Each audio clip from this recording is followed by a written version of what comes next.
Manchester United harus menerima nasib dongkol kala berhadapan dengan Sevilla. Bermain di Old Trafford, Setan Merah hanya mampu bermain imbang 2-2. Nah, yang bikin sakit, 2 gol dari Sevilla. Semuanya berasal dari gol bunuh diri pemain MU di menit ke-10. Akhir jelang laga usai. Tentu saja, ini seolah mengingatkan lagi akan masa-masa MU tampil ngelawak seperti di era Ole ataupun Rangnick. Hal yang kemudian membuat pertarungan di leg kedua nanti bakal menjadi lebih sulit bagi MU.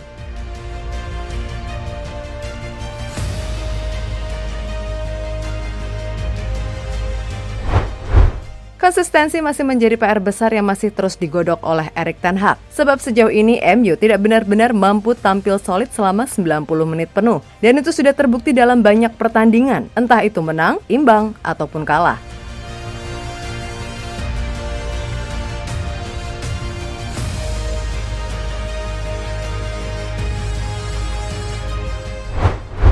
Yap, terbukti ketidakkonsistenan MU lagi-lagi terjadi tak kala mereka menjamu King of UEL, Sevilla di Old Trafford, di mana dalam laga kali ini sejatinya MU lebih diunggulkan, mengingat performa tim tamu yang tengah jeblok di La Liga. Terlebih, kembalinya Casemiro tentu saja membuat rasa optimisme fans semakin tinggi, kendati sang penyerang andalan Marcus Rashford absen karena cedera. Akan tetapi, kenyataannya jelas sangat berbeda.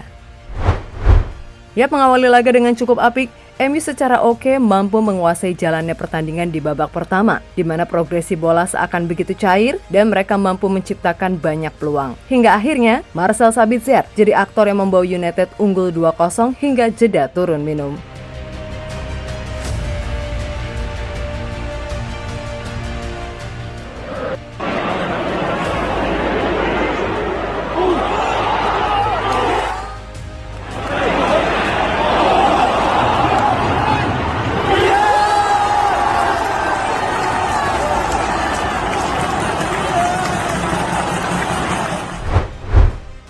Nah, melihat bagaimana enaknya MU bermain di babak pertama, tentunya membuat fans sedikit tidak khawatir tentang inkonsisten Setan Merah selama ini. Dan itu sejatinya masih belum terlihat setidaknya sampai menit ke-60. Karena setelah itu, MU seolah kerasukan jin yang membuat Sevilla berhasil keluar dari tekanan.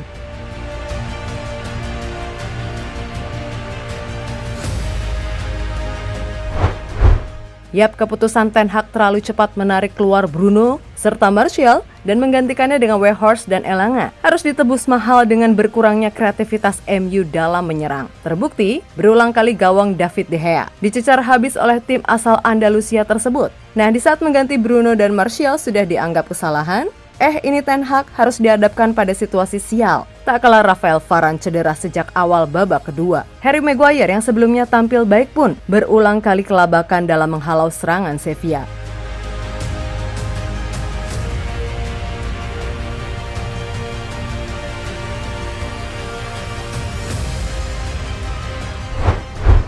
Yap, setelah berulang kali digempur, pada akhirnya kekhawatiran fans pun terbukti nyata. Tak kala memasuki 10 menit berakhir, para pemain MU mendadak ngelawak. Pertama, saat Tyler Malacia salah perhitungan dalam menjaga pergerakan Jesus Navas, sehingga ex-punggawa City tersebut berhasil melepas shoot yang membuat bek sayap asal Belanda tersebut melakukan bunuh diri. Nah, setelah gol tersebut, jiwa lawak MU kembali menggelora. Kali ini dalangnya adalah sang kapten tercinta Harry Maguire yang melakukan gol bunuh diri di menit ke-92.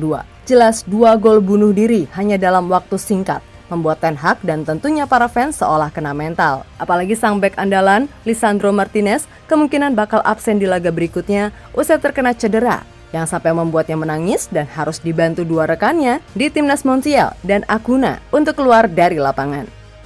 Laga, Ten Hag mengakui kalau hasil ini murni karena kesalahan elementer yang dilakukan oleh tim secara keseluruhan. Selain tentunya, ia juga mengatakan kalau timnya sangat tidak beruntung harus kebobolan dengan cara yang lucu. 10 menit terakhir pertandingan, semuanya melawan kami. Kemudian kami harus lebih cerdas. Kedua gol melawan benar-benar sial, 2 dibelokkan. Terkadang Anda mengalami hari-hari buruk, nasib buruk. Lebih lanjut, Ten Hag juga menjelaskan alasannya menarik keluar para pemain penting di laga ini dengan cepat. Karena bagaimanapun, keputusan itulah yang membuat permainan MU berubah drastis. Rafa cedera, kemudian Martial menjadi starter pertama kali untuk waktu yang lama. Jadi kami harus membuatnya menjadi 60 menit. Bruno, saya mendapatkan peringatan dari asisten wasit tentang kartu kuning kedua untuknya. Sama dengan Anthony, saya harus membuat keputusan, tidak ada pilihan lain.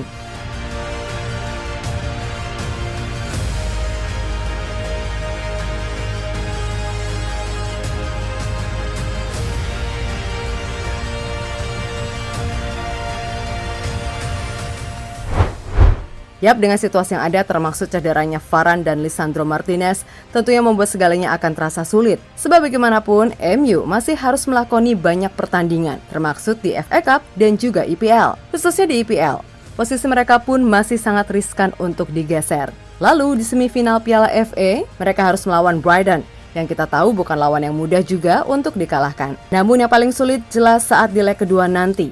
Mampukah MU lolos dari situasi sulit karena Bruno harus absen karena akumulasi kartu kuning, serta kondisi Varane dan Lisandro yang masih belum jelas, plus Rashford yang juga masih 50-50 untuk bisa tampil. Oleh karena itu, kalau dibilang menantang, inilah ujian sebenarnya yang harus dilewati oleh Ten Hag sebagai orang yang dianggap sebagai suksesor ideal bagi Sir Alex Ferguson.